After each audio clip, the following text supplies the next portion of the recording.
aber wir repräsentieren das Vereinigte Königreich.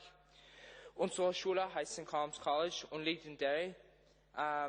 Unsere Stadt ist berühmt für ihre historische Stadtmauer und besonders für ihre politische Geschichte. Durch unsere Stadt fließt ein großer Fluss. Im Jahr 2011 wurde eine Fußgängerbrücke eröffnet, die über den Fluss führt. Die Europäische Union hat den Bau der Brücke finanziell unterstützt, da sie unsere ehemals geteilte Stadt miteinander verbindet. Wir nennen sie auch die Friedensbrücke und sie ist ein Symbol für die Stadt geworden. Ihr solltet einmal unsere Stadt besuchen, weil wir bekannt für unsere Gastfreundlichkeit sind. Danke. Merci beaucoup. Voilà, c'était nos derniers porte-paroles. Avant de passer le micro à mes collègues, je vous demande de les applaudir encore une fois très fort pour ces présentations très réussies.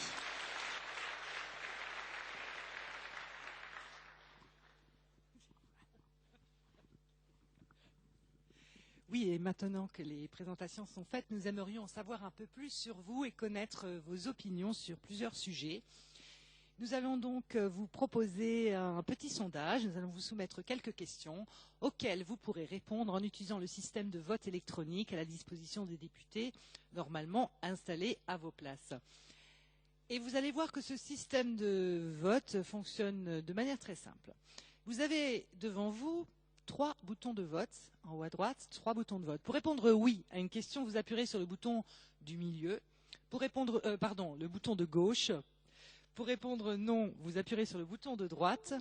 Et si vous êtes sans opinion, si vous préférez vous abstenir, eh bien vous appuierez sur le bouton du milieu. Vos réponses seront enregistrées et puis les résultats s'afficheront ensuite sur les 2 grands écrans qui nous permettront donc de visualiser les réponses de tout le monde.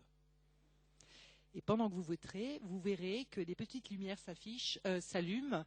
Le vert correspond au oui, le rouge au non, le blanc à l'abstention. We will start with a test question to make sure that the electronic voting system is functioning properly. Here is your test question. Are you participating in a Euroscholar Day today? Remember to press the left button for yes, the right button for no, and the middle button to say if you don't know or if you want to abstain. So the vote is open now. Please vote now.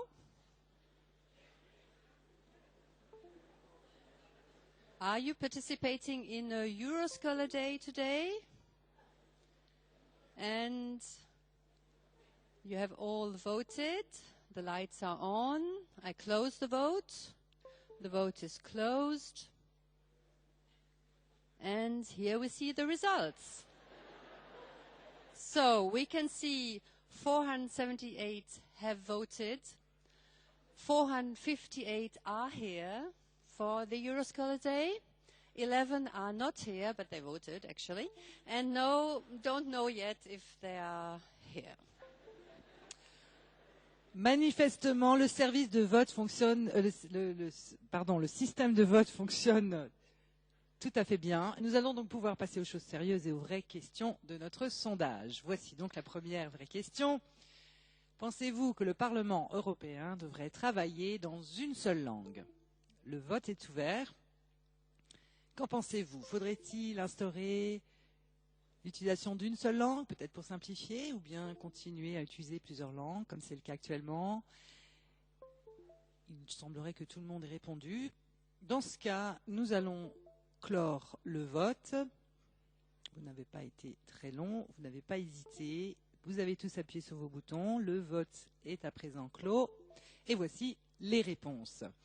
Nous avons un total de 469 votants. Une écrasante majorité de non, 389 contre 70 oui et 10 abstentions. C'est donc le non qui l'emporte, non à l'utilisation d'une seule langue. And the next question. Do you think your country's membership of the EU is a good thing? Do you think it is a good thing, the EU for your country? Please vote now. The lights are on. You have voted. I close the vote. The vote is closed.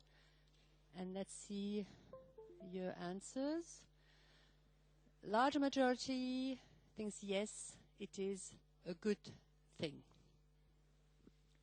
Et nous passons maintenant à une question très proche de votre quotidien. Pensez-vous que dans vos établissements scolaires, vous êtes suffisamment informés sur l'Union européenne? Et vous pouvez voter à partir de maintenant. Est-ce qu'on vous donne assez d'informations dans vos écoles? Oui ou non? On peut imaginer que vos professeurs sont très curieux de connaître vos réponses à cette question en particulier. Alors, nous n'allons pas les faire attendre trop longtemps. Le vote est désormais clos. Et les résultats sont là. Nous avons 484 votants au total. Une majorité de non, encore une fois, 308 non contre 111 oui et 65 abstentions. Donc, 308 personnes voudraient davantage d'informations dans les écoles. And we would like also to have your opinion on the following question. Do you think the introduction of the euro is an advantage? Please vote now. Do you think the euro is an advantage? And you are very quick in answering. You have voted. I close the vote. The vote is closed. And now we expect your response. So 290 they think yes, it is an advantage. 118 have no opinion on this question. Après l'euro, la politique,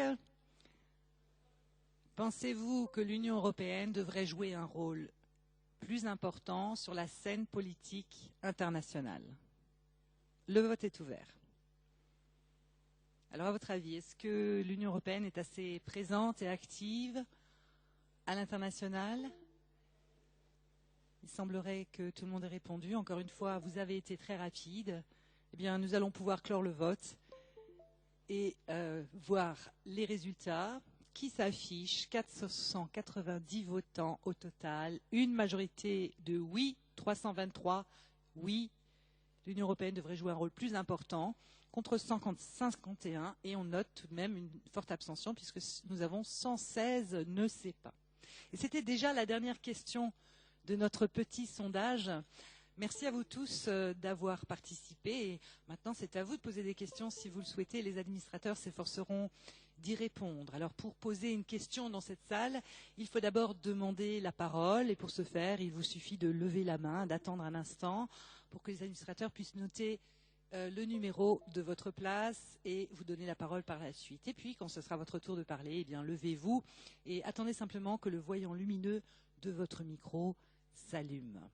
Alors, pour ce débat, pour ce question-réponse, merci d'accueillir les administrateurs. Nous retrouvons Madame Lerue, Madame Pastor-Delvallier, Monsieur Tchernor et Monsieur Gutmann.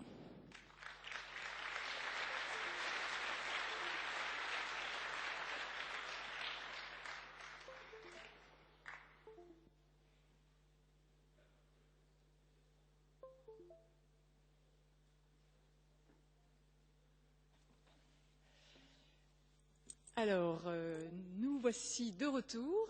Je pense que vous avez fait connaissance entre vous. Maintenant, nous sommes disponibles pour vos questions éventuelles. Et merci de bien vouloir lever la main. Comme vous le... Pardon ? Voilà, et nous avons le plaisir d'accueillir un nouveau collègue, Francis Gutmann. Voilà, qui sera parmi nous également pour répondre à vos questions. Donc n'hésitez pas, ne soyez pas trop timide. Veuillez lever la main, nous noterons votre numéro. Alors, je vois le numéro 19. Oui, monsieur, vous avez la parole. Donc je voudrais savoir, est-ce que le fait d'avoir plusieurs langues au Parlement européen, est-ce que ça ne rend pas moins efficace les discussions? Je vais juste vous présenter, s'il vous plaît, au moment où vous posez votre question. Je me présente moi? Oui, s'il vous plaît. Je m'appelle Maël et je refais la question. Non, la question... Oui. Voilà. Merci. Alors, est-ce que le fait de s'exprimer en plusieurs langues complique le travail? Francis, tu veux répondre? Oui, Je vais vous répondre en français, comme ça sera plus direct. Mais ça complique, mais en fait, ça ne le complique pas non plus. C'est-à-dire que c'est une possibilité qui est offerte à chaque député de s'exprimer dans sa langue. Et grâce au système d'interprétation simultanée, vous voyez les cabines des interprètes qui sont tout autour, il y a possibilité donc de traduire immédiatement ce qui est dit dans la langue que les députés comprennent. Et donc ça facilite également l'expression, parce que s'il n'y avait qu'une seule langue, forcément la langue dominante en ce moment, ça serait l'anglais, et ceux qui seraient avantagés seraient ceux qui possèdent très bien l'anglais, et les autres auraient plus peur de s'exprimer. Donc, pour assurer une égalité parfaite, et je crois que le Parlement est l'institution qui pratique le plus le multilinguisme, c'est pour les députés la possibilité de s'exprimer dans leur langue. Alors, ça ne rallonge pas tellement les débats. Et au niveau de la traduction, tous les documents sont prêts déjà avant les votes dans toutes les langues. Donc, qu'il y ait 3 langues ou 7 langues ou 23 langues ou 24 langues, c'est à peu près pareil. C'est-à-dire que ça ne prend pas plus de temps. Donc ça, c'est la démonstration, c'est l'expérience qui a fait ça, qui fait que pour mettre tout le monde sur un pied d'égalité, il faut être une institution multilingue. Il y avait une question au niveau du 91, c'est ça 91, 91. Merci de vous lever et de vous présenter et poser votre question. Is it working? Yes. Okay, my name is Martin. My question is, how, in the light of the recent COP21 in Paris, affect the European Union's development aid to third world countries? Investing in green energy should be the clear choice in light of our progress towards a greener world and fighting climate change. But how will the European Union assure that our money goes into developing green energy instead of fossil fuel orientated industries and infrastructure? Ok, merci.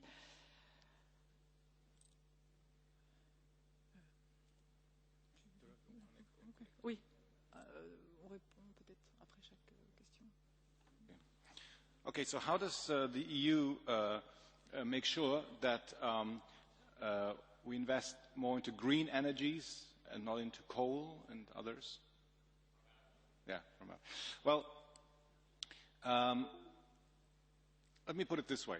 When you look at the energy policy of member states, this is one area where we clearly see that what we need, where we want to go to, we have the technology, we have the knowledge, we have the know-how, how to move towards more sustainable energy and more green energy. So we don't lack the knowledge. But we lack, what we do lack is the ability to act on a European level, because the interests, economic interests and political priorities of the member states are still very, very different.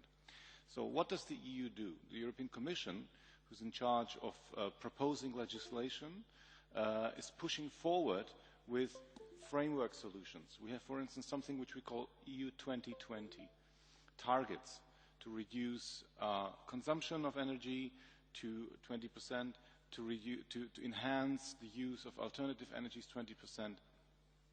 And we make this binding for the member states. So the member states have signed on that this is the target they will pursue, and the Commission looks every year how they achieve it. Now, so this is the way we do it. So there's a binding goal. Of course, when you think about it, what we really need, this is just the first step, what we really need is a common European energy policy. Like we do agriculture together. We have a common agricultural policy. Whatever you might think about that, whether it works or works not so well, but that's what we do together. And in the same way, in the long term, we will need to get there. Because the reality is that some countries have heavily invested into nuclear energy, some countries have a lot of coal, which they want to sell, some countries depend on different energy mix. So the EU is putting forward arguments, the European Parliament is discussing this regularly, and we try to apply common logic, economic advantages to get there. But I think we will need much more political pressure to get to the point that we really act on the basis of a common energy policy.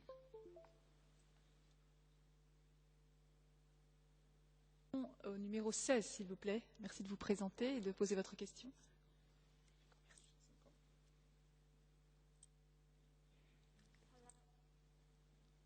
Le numéro 16, voilà. Hello, my name is Isavita and I'm from Greece. And I would like to ask something about Turkey. Nowadays, negotiations towards Turkey's membership are in progress.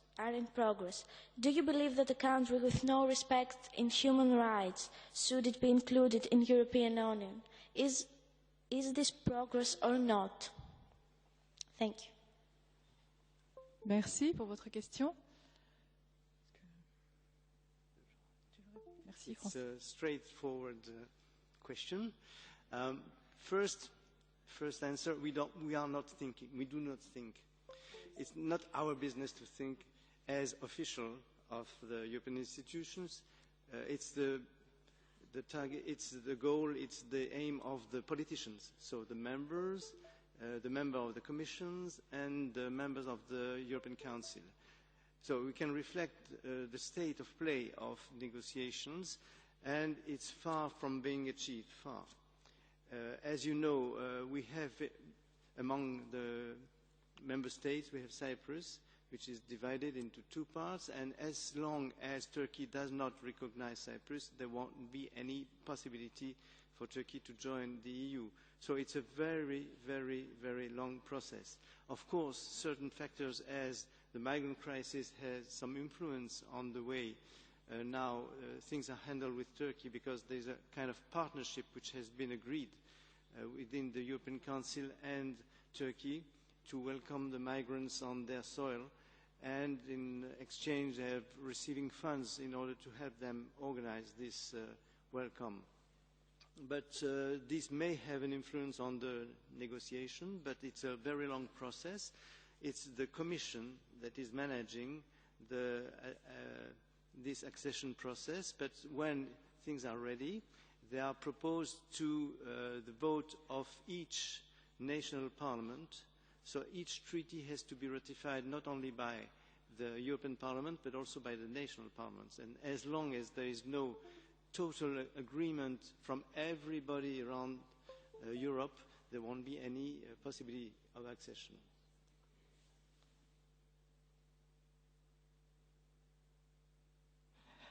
Le numéro 50. 50. Pardon.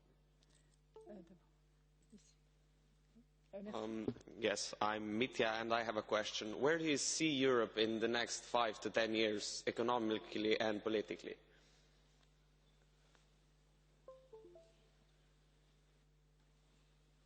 Good question. Let me look for my crystal ball.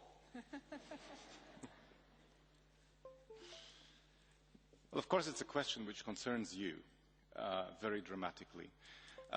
Unfortunately, right now, Europe is in many journalists would write in a crisis, in a crisis of being able to address the issues which are in front of us. So it's hard to say, because being flooded with millions of people, migrants who want to come to a Europe which has open borders, but which does not have a common asylum policy, for instance, is a huge challenge. And an answer to this has to do with how politics is being conducted. And you can see this in this chamber very clearly. When we talk about very sensitive issues, many politicians who are elected nationally don't argue these things from a European point of view, but from a point of view to be re-elected in their own countries. And people in the countries, for the people who vote, these issues are very, very sensitive, because they touch something which is not necessarily party political, but which goes right to the stomach, to your gut feeling. So I see this as a big danger, and we will not be able to handle this unless we find common European solutions. But common European solutions we will only find if we have a majority in this House and if we have a majority among the governments of the member states. So I think if we don't manage this challenge, Europe will continue to be in this crisis mode. But when we think about this, you and I, we know we have to find a solution because these problems, these issues will not just go away. Where I see Europe in 5 to 10 years is that the pressure on a lot of areas of policy will become so strong that member states will simply have to act. And there's common sense, because we know from our experience and from history that we are much more successful if we find common solutions, if we act as a family. If we split, it makes us weaker. So this voice has to be heard much, much stronger. But you all know, you saw that in your election, when you talk about Europe, a lot of the thinking is still very national. Europe is a very different thing if you come from Strasbourg, if you come from Helsinki, if you come from Ostrava, if you come from Bologna, or if you come from Lisbon, or if you come from Sofia. It means different things. So we have to come back to the core things which unite us, which are our core values. And only then, if we manage that, and I hope we will manage that, Europe will grow stronger. And one last thing, when we look back, out of every crisis, Europe has come out stronger. So a crisis actually helps us to wake up and to become active, to raise our ass and to do something. So I remain optimistic that this crisis will help us to do the right things. But you will be part of it, because in 5 to 10 years, you might be sitting here for a longer time than just a day. So when I look at you, I'm pretty optimistic. Thank you.